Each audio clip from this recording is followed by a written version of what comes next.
রাসূল আরবি সাল্লাল্লাহু আলাইহি ওয়াসাল্লাম একদিন হযরত আলী রাদিয়াল্লাহু তাআলা আনহুকে ডেকে বললেন, আলী কোথায় তুমি? তখন আলী রাদিয়াল্লাহু তাআলা আনহু বললেন, ইয়া রাসূলুল্লাহ আমি এখানে উপস্থিত। লাব্বাইক ইয়া রাসূলুল্লাহ।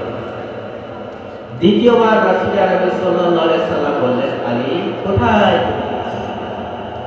আলী রাদিয়াল্লাহু তাআলা আনহু পুনরায় দ্বিতীয়বার একই জবাব দিলেন, ইয়া রাসূলুল্লাহ আমি এখানে উপস্থিত। লাব্বাইক ইয়া রাসূলুল্লাহ। পুনরায় দ্বিতীয়বার ডাক দিয়ে বললেন, আলী রে কোথায় তুমি? আলী তোমাকে না আমি ডাকছি রে আলী। আলী রাদিয়াল্লাহু তাআলা আনহু দ্বিতীয়বার রাসূল আরবি সাল্লাল্লাহু আলাইহি ওয়াসাল্লামের ডাকে সাড়া দিয়ে বললেন, ইয়া রাসূলুল্লাহ লাব্বাইক ইয়া রাসূলুল্লাহ।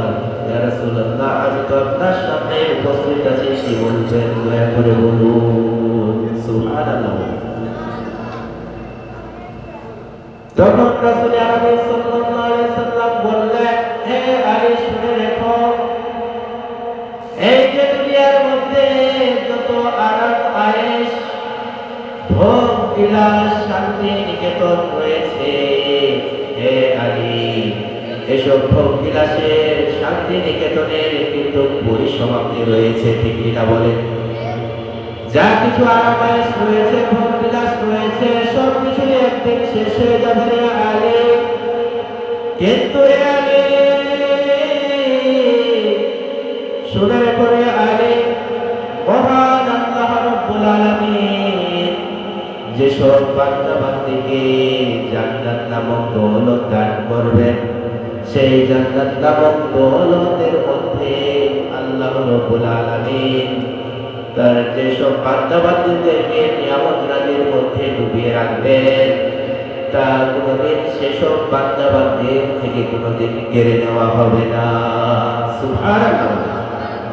হে আলী শুনে রেখো, শুধু তাই নয়, অনুরূপভাবে দুনিয়ার মধ্যে যত কষ্ট ক্লেশ রয়েছে দুঃখ যাতনা রয়েছে রে আলী, তাও একদিন শেষ হয়ে যাবে, তারাও পরিসমাপ্তি আছে।